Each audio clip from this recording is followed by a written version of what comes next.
leading political scientists, Martin Gilens, came out with a study of the relation between public attitudes and public policy. And what he shows is that about 70% of the population has no way of influencing policy. They might as well be in some other country. And the population knows it. What it's led to is a population that's angry and frustrated, hates institutions. It's not acting constructively to try to respond to this. There is popular mobilization and activism, but in very self-destructive directions.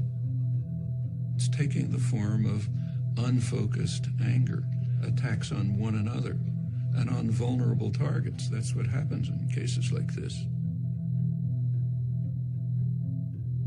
It is corrosive of social relations, but that's the point. The point is to make people hate and fear each other and look out only for themselves and don't do anything for anyone else. A society in which normal human instincts and emotion of sympathy, solidarity, mutual support, in which they're kind of like driven out. That's a society so ugly, I don't even know who'd want to live in it. I wouldn't want my children to. If the society is based on control by private wealth, it will reflect the values that it in fact does reflect. The value that is greed and the desire to maximize personal gain at the expense of others. Now, any society, maybe a small society based on that principle is ugly, but it can survive. A global society based on that principle is headed for massive destruction.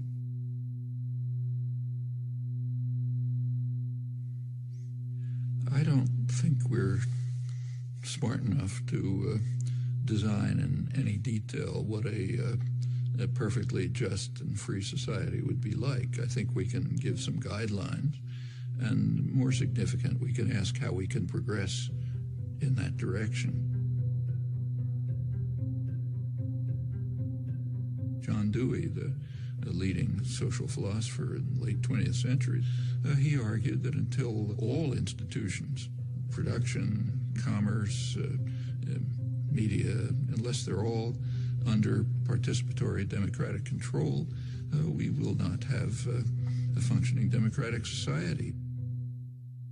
As he put it, policy will be the shadow cast by business over society. Well, that's essentially true.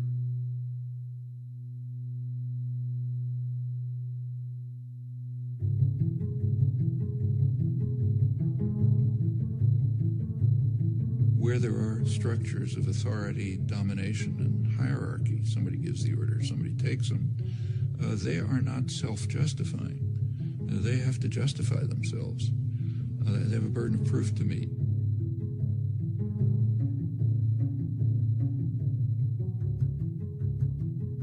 Well, if you take a close look, usually you find they can't justify themselves. If they can't, we ought to be dismantling them, trying to expand the domain of freedom and justice by dismantling that form of illegitimate authority. And in fact, progress over the years, what we all thankfully recognize as progress, has been just that. The way things change is because lots of people are working all the time. And, you know, they're working in their communities, in their workplace, or wherever they happen to be, and they're building up the basis for popular movements which are going to make changes. That's the way everything has ever happened in history. Take, say, freedom of speech. One of the real achievements of American society. It's first in the world in that. It's not in the Bill of Rights. It's not in the Constitution. Freedom of speech issues began to come to the Supreme Court in the early 20th century. The major contributions came in the 1960s. One of the leading ones was a case involving the civil rights movement. Well, by then you had a mass popular movement which was demanding rights, refusing to back down. And in that context, the Supreme Court did establish a pretty high standard of freedom of speech. Or take, say, women's rights. Women also began identifying oppressive structures, refusing to accept them, bringing other people to join with them. Well, that's how rights are won. To a non-trivial extent, I've also spent a lot of my life in activism. I mean, that doesn't show up publicly, but yeah, actually I'm not terribly good at it. I'm not the greatest organizer.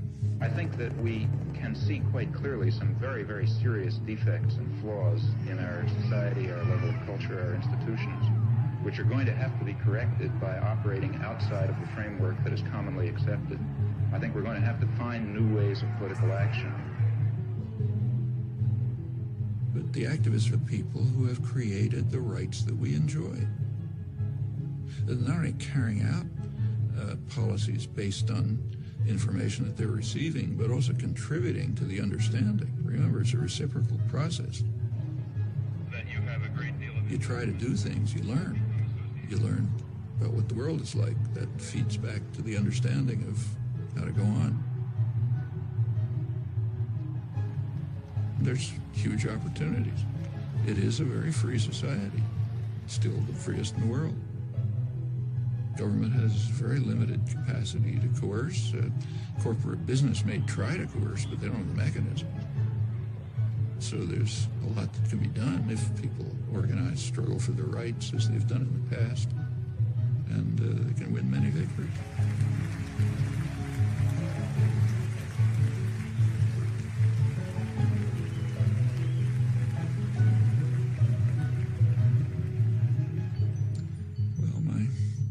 Close friend for many years, late Howard Zinn, to put it in his words, that what matters is the countless small deeds of unknown people who lay the basis for the significant events that enter history. They're the ones who've done things in the past. They're the ones who'll have to do it in the future.